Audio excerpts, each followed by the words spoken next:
In Kansas City, we spent a lot of time together, and there would be 2 weeks periods that we would be together, and that's living together, and being.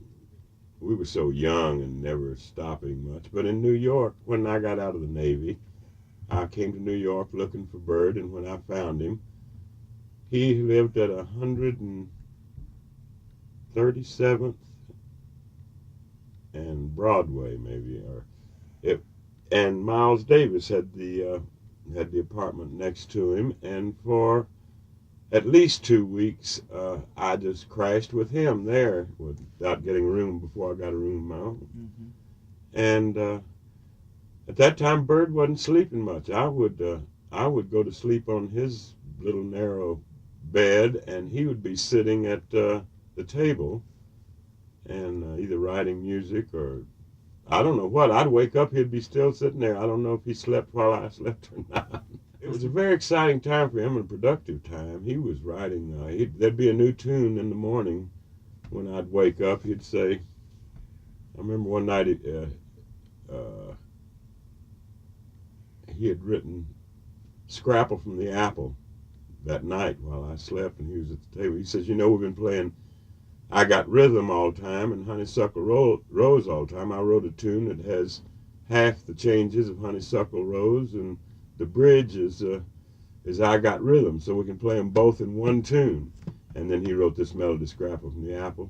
But it was a productive. I think we had these Benzodrine inhalers in those days that we didn't know how strong those things were, and they used to put just an accordion-shaped piece of paper in those inhalers that was just filled up with Benzodrine, some solution, and we would take a corner of one of those and soak it up and drink. Put it in coffee, and you couldn't sleep for days. Now that may have contributed to Bird's insomnia. I don't know.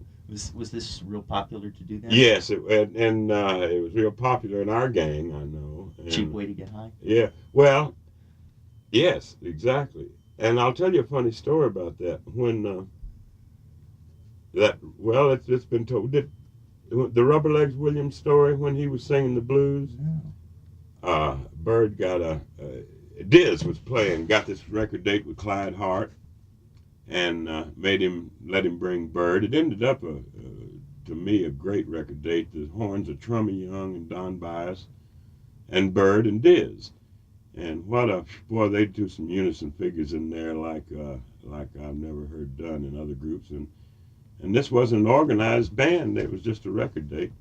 But anyway, the reason for the date, and it really sounds funny, Rubber Legs Williams was this blues shouter, really in the old blues shouting tradition, and these young beboppers, Bird and Diz, they were miles apart, it seemed like, but this was a memorable date, and at one intermission, Bird had put a whole inside of the Benzodrine inhaler in his cup of coffee.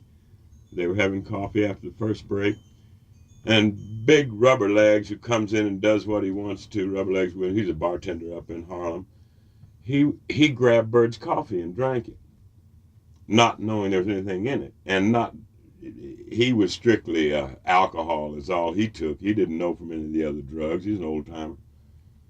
And then there's a song on that record date called "That's the Blues," and it's just such energy and such screaming. And I heard that 3 days later, Rubber Legs was walking around the streets of Harlem saying, "Bird put something in my coffee. Bird put something in my coffee." Let me backtrack. You met Charlie Parker. You were 17. Right. He was 20, so that's the year is 1940. 41? Yeah. Okay, where was this? Kansas City? Kansas City, right. His home. He lived in Kansas City, and he was. I was setting up. My mother put me in the University of Kansas City when I was 17. I graduated from high school down in Hope, Arkansas, and after 6 months of going to the university, I, being 17 and not very mature, I suppose, I ended up spending the money for the second semester she sent me and didn't tell her and didn't go to school anymore and started hanging out on the streets. And were you studying music? No, at this time I was not studying music, although I had music lessons all my life because I had a couple of fingers cut off. My mother had me take piano lessons for the time I was 5, and made me practice every day. And something I'd never done. Probably the reason I've come as far as I have is all that. But I hated it, and I never played the piano since I left home. Were you musical at this time you got to Kansas City? Yes, I was in the high school band for 4 years too, and I was certainly interested in music. I was tuned in, but I had not considered that I was going to be. I got to throw in a funny story. Mary Osborne was just playing me this weekend, and she was raised in Minot, North Dakota, and her father was a barber and a pretty good country fiddle player, and they had a great big house, and only everybody that came would come and stay there would be mandolin players, banjo players, guitar players, fiddle. Mary says, I was 11 years old before I thought everyone was a musician. Until I was 11, I realized some people weren't musicians, What a background. Well, that really wasn't my case, but I was trained musically, and I enjoyed music, and I had fawning teachers wanting you to study more with them, tell you how musical you are. It seems like it was natural for me. Did you play for kicks at that time? No. Well, we in the high school band, we started a little dance band within that, a little jazz group within that, playing old stocks.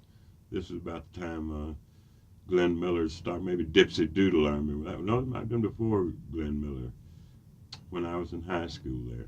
But no, now I'd gone off to college and I started studying a liberal arts course, and then I blew that, and I was just amazed being a country boy from Arkansas to be in Kansas City was just so thrilling, and I was 17, had all this energy. So I got a job at a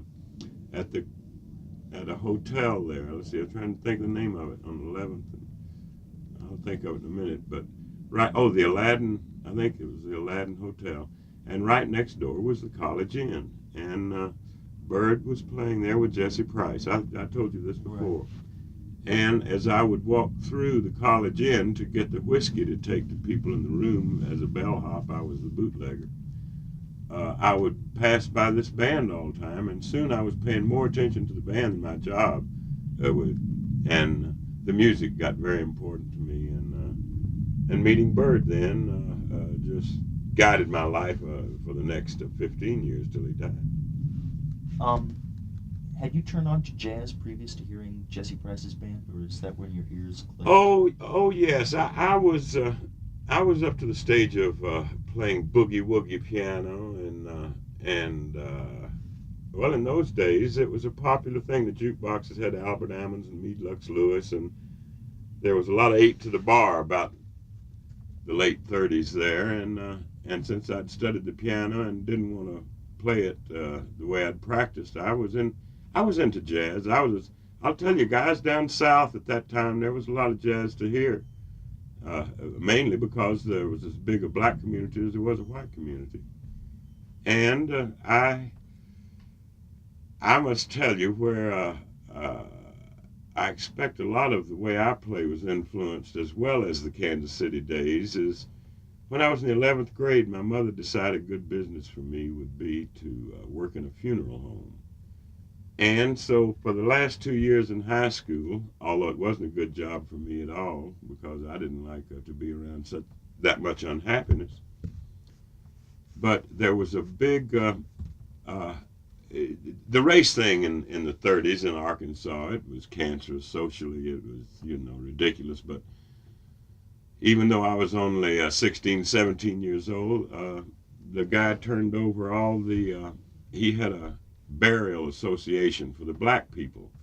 And so they would only have funerals on Sunday because they worked in the fields all week. And every Sunday, I would take, if there was a funeral, I would run the funeral for the black people, and I would take the body out and to their church, and it would be an all-day.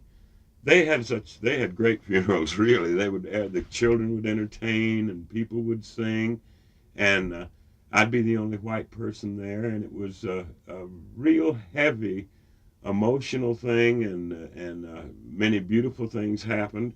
And as even though I was the only white person there, I had a reason to be. I worked for the funeral home and was doing the official work, and it was so made such an impression on me. I heard a lot of music and a lot of things that I think have directed me almost to jazz.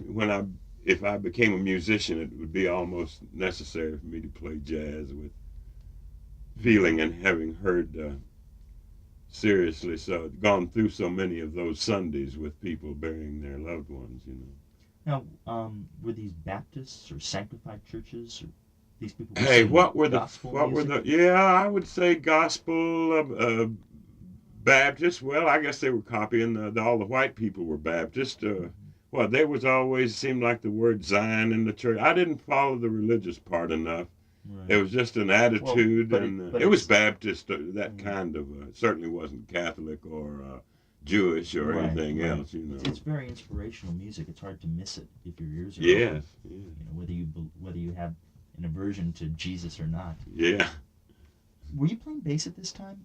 No, I was playing tuba in the high school band in my So last 4 years. was that your axe at this point in your life, or were you still on the piano? No, and when I was in the Navy, I played the piano in the dance band, and the bass player in the band was a big influence on me. And Glenn Hudson was his name, and somewhere or other I had studied too much classical music on the piano, and I didn't feel like I could I couldn't turn it to jazz like I wanted to. I was too bound up with the European tradition somewhere. Or I don't know if that's true or not. But anyway, I loved Glenn, and I loved his bass playing. And I just told everybody I was a bass player when I got out of the Navy. And I just started doing it. Huh. And it was all right. Interesting. So, But, what jazz piano players would have been the ones that you wanted to sound like at this time? James P. Johnson, Fats Waller, Art Tatum, Bud Powell. Powell existed at this Oh, time? no. Right, no. You know what? I started waxing eloquent about my favorites. I yeah. hadn't even got to Oscar yet. I see what the question is at that Yeah, I time. mean, who Oh, was at that who was time. far out? You know, that if you were a piano player, that you'd want to sound like. I really didn't know that my Count Basie would always be my all-time favorite until about 1940. 42. Yeah, that's when I discovered, that was the gospel as I wanted to hear it at that time, Count Basie. And he was his favorite piano player was Fats Waller, Sure. whose favorite probably, I don't know, James P. Johnson was the first of those old stride piano players, but most of those guys are followed. So, you got to Kansas City. You were 17. This is 1940 or 41. Mm-hmm. Had you, when you were in the Navy or before that, turned on to like Lester and the Basie Band? Well, then in 1941, that's when Pearl Harbor came along, and so a year later now I'm in the Navy at the Navy School of Music in Washington D.C. And I stayed there for 11 months and went to Honolulu for a year and a half in a band. This one that Glenn Hudson I told you about was the bass player, and I really discovered Lester Young. I think while listening to these records. In Washington D.C. Washington D.C. has a bunch of Lester Young nuts, boy, and they showed me Lester in my first year in the Navy there, and the Count Basie Band for so many years was just the definitive music. Everybody back in my younger days always played their instrument like Count Basie's equivalent, and the orchestra played it. So Basie and Lester's sound was the bebop, the progressive sound of its time? Yes, as I think hip so. as you could I don't get? know. You see, you had Duke Ellington and Cab Calloway and these guys in New York, Jimmy Lunsford, and they were really big time, man, classy things. Count Basie then comes. They had a rougher sound coming out of Kansas City. Herschel Evans.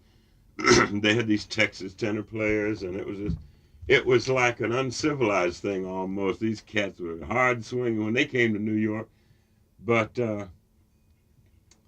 it was so refreshing, and it was so pure and so good that that Basie has entered his place alongside of those New York Sure. guys that everyone recognized how good they were.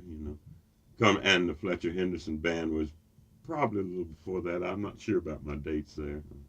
My understanding from what I've read is that Kansas City had a strong bind of the underworld working, in as much as during the Depression the town was pretty One well. man, Pendergrass. That's You the understand man, right? that? Yes. Okay. It was. They had bosses in cities in those days. Crump was the boss in Memphis.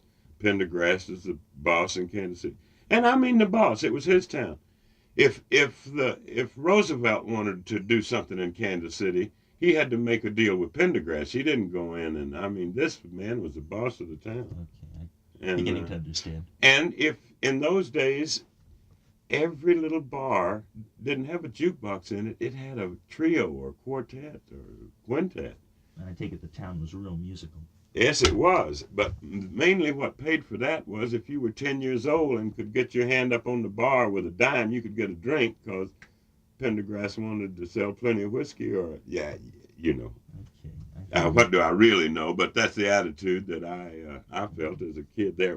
And it was so beautiful, man. I Well, it mean, must have been damn exciting yeah, coming it really from was. Arkansas to a city. Oh, it was great. A city of sin. Not really. I suppose those guys, in order to keep it going, I'm sure they did many good things to keep, but I don't know if they were, I was so young, I don't know. Surely political bosses aren't good, but it was thrilling, yes. Yeah. That's the word, I suppose. Was it the black musicians who had Mostly. the music scene tied up at this point in terms of?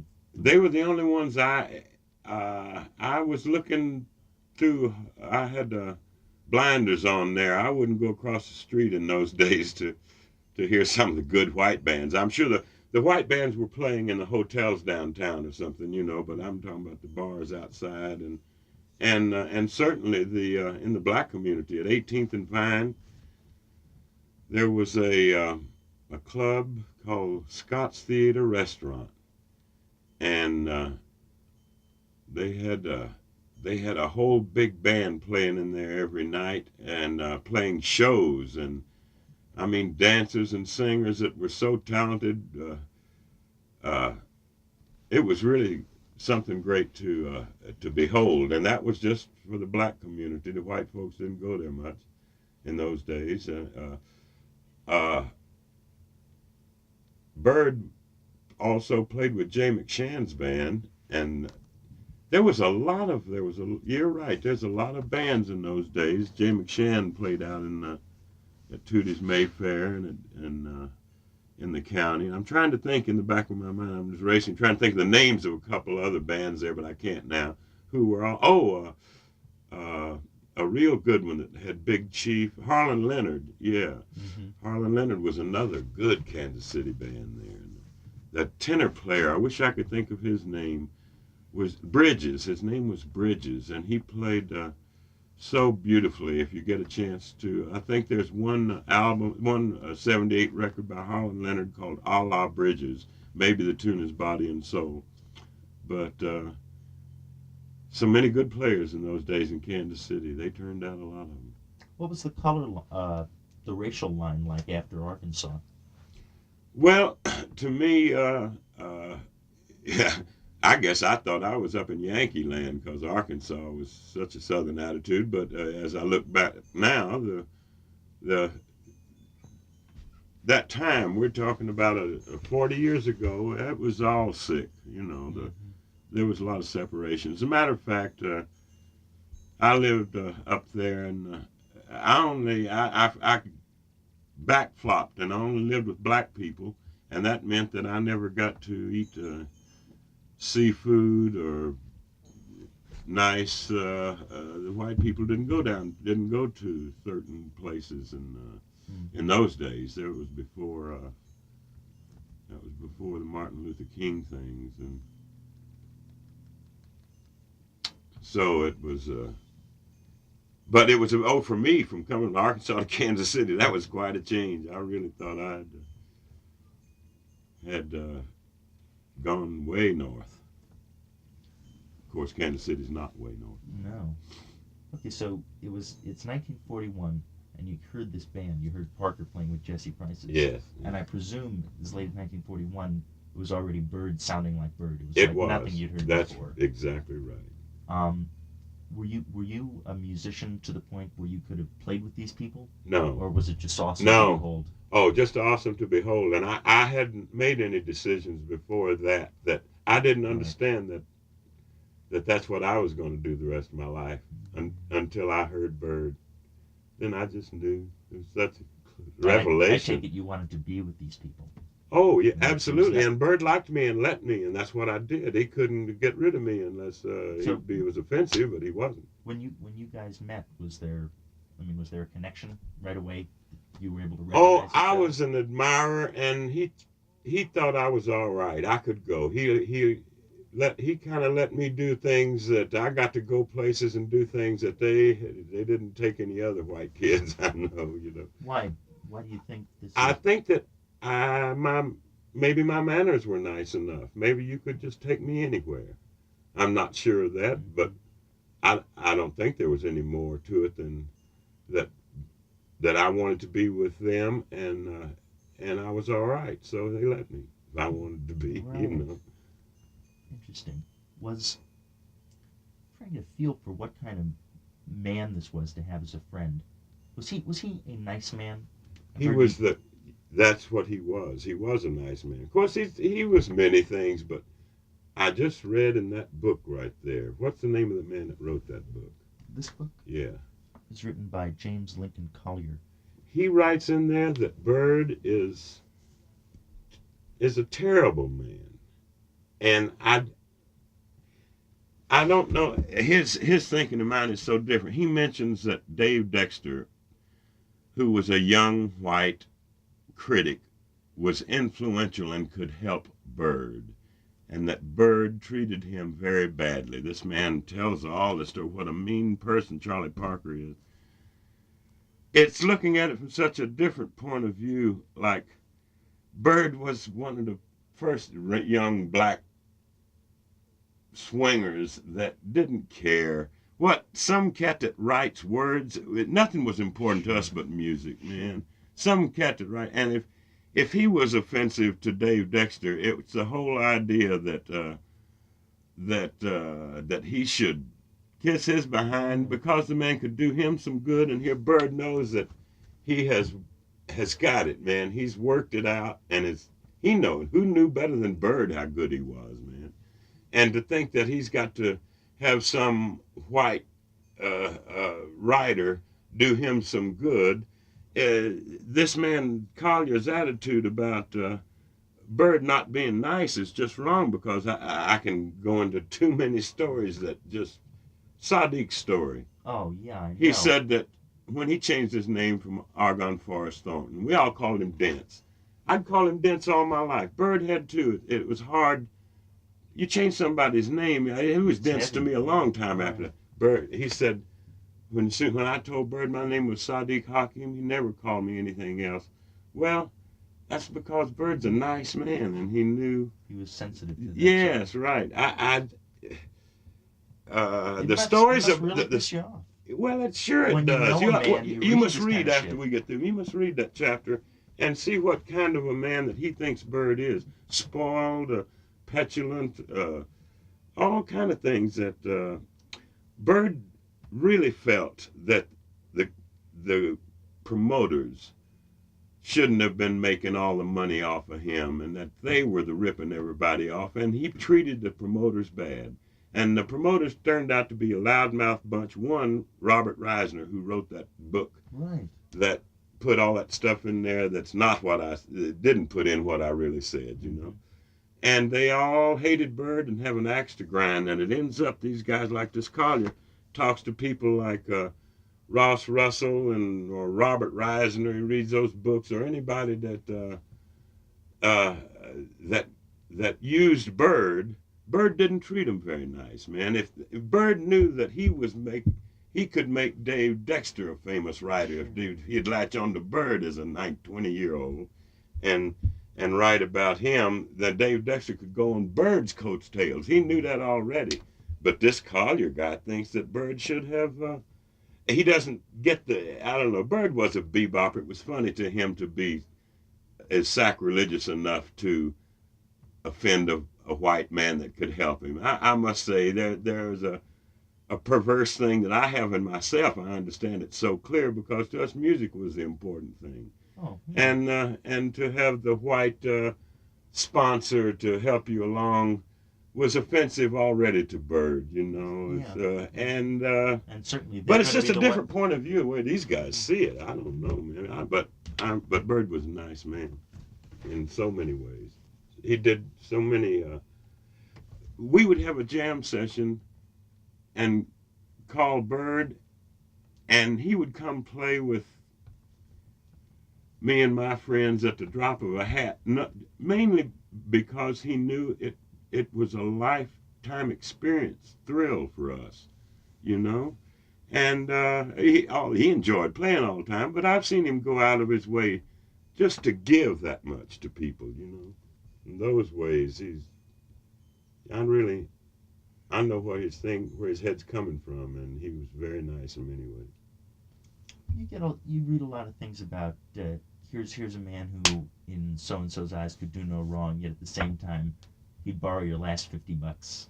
You know, I mean, if you were lucky, you could tell that story today. I wish I'd gotten more $50 to him so I could have talked about it. I see what you're saying. Okay. Yeah, the lucky ones Bird took 50 from. Okay. The way I see it, he was. Sure. Hey, he was what we thought was important. He was the top one. I don't know what else is there. You know. Well, it's funny. Why he shouldn't have. We were the only ones to give him the $50. I'll tell you the truth. The people that was hiring the Tommy Dorses and the Frank Sinatras, they didn't give him nothing. Sure. In this country.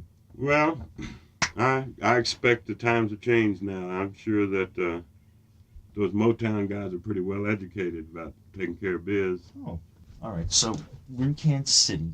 You heard Bird at Jesse Price's, and you guys became friends. At the College Inn, rehearsing with Jesse Price's orchestra, and we became friends. That's right. You were working still as a bellhop? Yeah, and then all the people started getting drafted. That was the big war, and everybody went in, and so all of a sudden, there's nobody. The piano player's gone, and I can't. So Bird got me a job with a man named Red Welch at a club called the Jungle Club that had a white band in it. This is downtown, but all the good jazz musicians were gone, so he had to have me play piano because I'd studied piano. And now I was interested in jazz, and I'm telling everybody I'm a jazz musician. I'm hanging out with Bird, and man, I don't know if Bird must have heard me, but I only played this with this boogie woogie left hand. So every tune had to be like with this boogie woogie left hand. It was funny. So that's as far as I had gotten. But we played shows. There was a lady that did an act where she dressed half man and half woman and made love to herself. And a couple other dancers and singers. And I got to be now a real part. I'm still 17 years old, but I'm playing the piano downtown in Kansas City at the Jungle Club with Red Welch. That was really thrilling. And then I got drafted. I had to go to the Army or join the Navy. I decided to go to this Navy School of Music. How was getting drafted? Was it a popular thing for you? No one considered not going like they do now, and like they later on. It was a popular war. I mean, I guess Hitler was over there killing all the Jews and everything. Somebody had to do something. You were motivated. There was a lot of good. Yeah, it was pretty exciting. And as a matter of fact.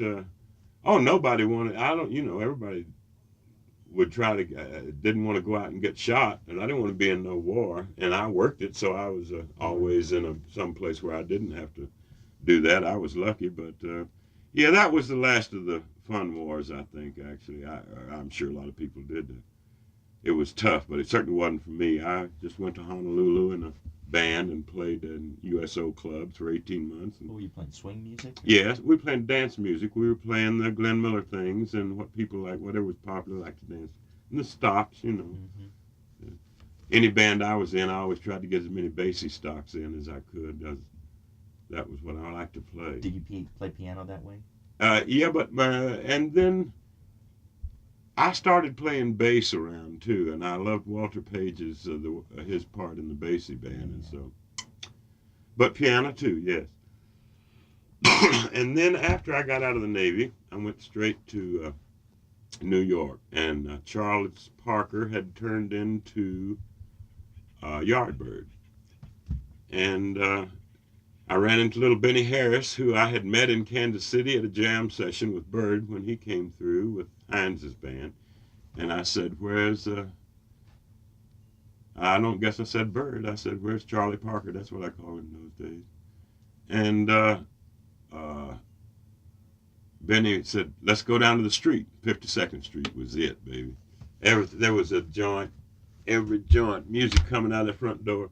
We were walking in front of the Three Deuces, and he was looking in there, was going up to Clark Monroe's, and all of a sudden, Benny Harris just twirled around, and of all these sounds coming out, Bird was playing with Stuff Smith across the street in the Onyx Club, and of all the horn, he just heard that sound, and we just drawn like a magnet. When you Bird was playing in there, it was coming through the front door.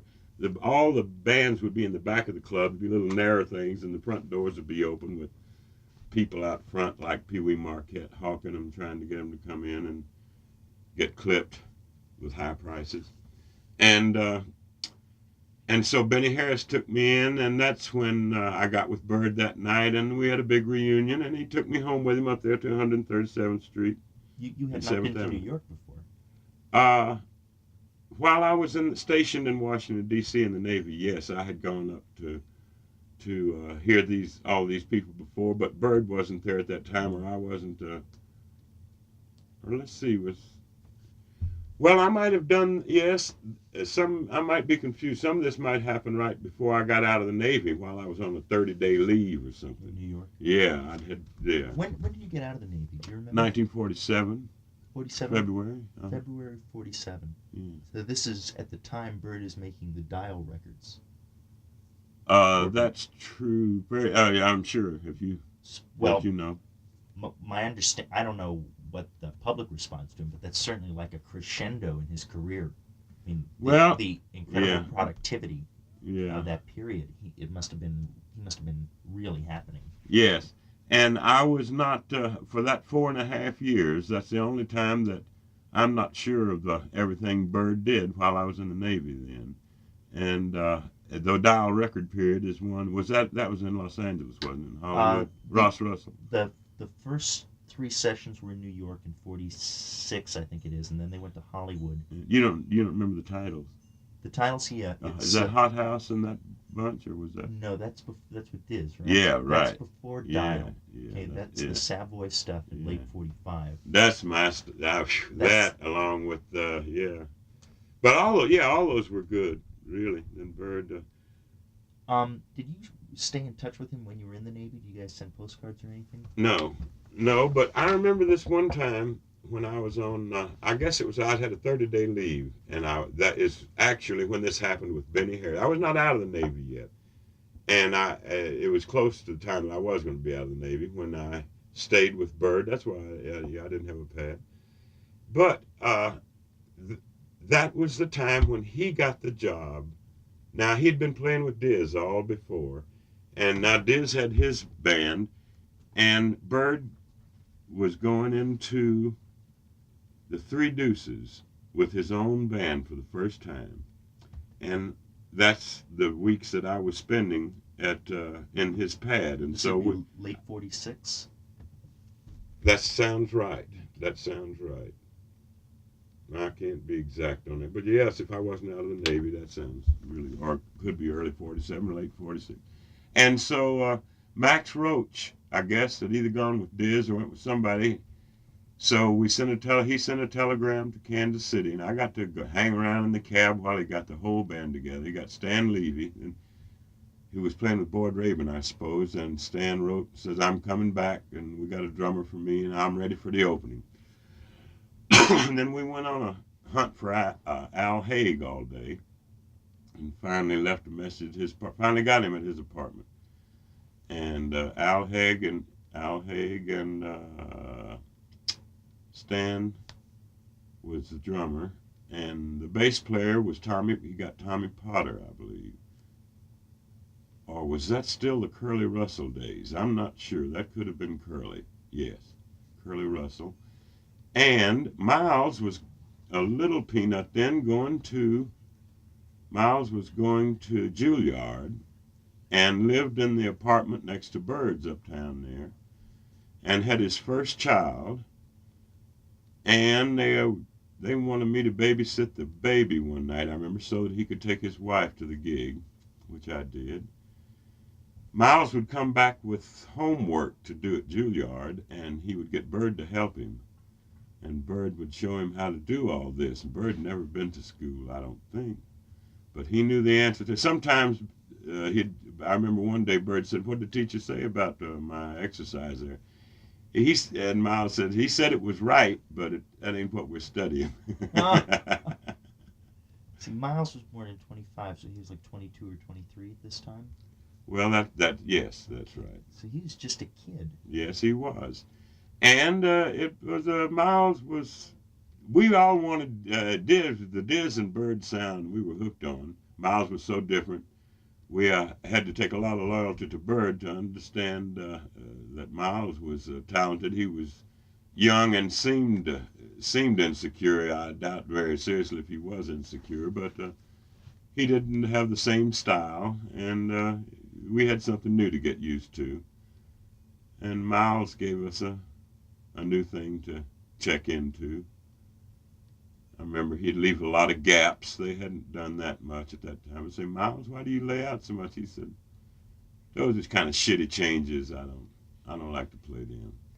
They said every time you turned on a light in New Jersey, Miles got another dime. Man, he had money coming from all kind of things, and I personally don't know what they were later on in life.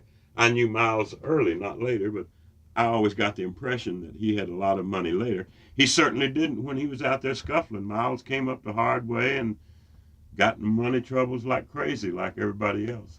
But I think that I visited him in his home in East St. Louis. It was just a nice brick home with a family. With his mother and father were proud of him. I remember his first downbeat awards and things were on the mantelpiece, and there's been a lot written about Miles. Miles is, like everybody else, if he did anything he's ashamed of in his youth, they've already told about it. Babs Gonzalez makes jokes about, it's easy to joke about Miles because he is such a success. Mm-hmm. But I never had the same frame of reference with him that everybody that with any of these guys. I remember them all as we had a good time, and we respected each other, and Miles had a big contribution to make, and but it was so different from Dizzy's. We started with Diz, and Miles was something else. So at the time, did Miles strike you as an outside kind of sound, and because Bird? It was something to probe more. Yeah, it wasn't as clear to me. Yeah. When you heard Miles play trumpet, was it like, no, I want to hear Diz? Yeah, we called him Paper Lips and all that. Paper Lips. Yeah. I've listened to the early records. He wasn't technically that much of a masterful trumpet player. Well, he wasn't that bad either. I don't know. Miles, I'm not an expert on Miles. I really haven't followed him as much as I should. Of course, here lately, he's gotten so much into electric. He's kept a pace, and I'm sure I haven't with the I tried to play the electric bass for 7 years. I put the other one away, and one day I thought, what am I doing this for? I play the other one much better. There's no reason to go through this pain. Mm-hmm. But Miles has adapted to all kind of new things, and there's nothing for me to judge about it. But I know he's always a good talent. Oh yeah. Was he warm? Was he? Uh, I think he's famous for not being warm, but I remember warm times with Miles. I really do. And nice, warm times. Was he a good friend of Bird's at the time? Yes. Is that why He was an admirer of Bird's, as all of us were. Bird, we simply recognized that this is a genius, one among billions, and we were smart enough. Miles was no fool, man. He checked right in, and Bird liked Miles. And then later on, he went to Red Rodney. And it's another one. I think everybody wished Fats Navarro had been his trumpet player, of course. Or if you looking back, if you could do the computer thing, you'd put them together, because that would have been well, the word today's awesome, I suppose, which doesn't get it.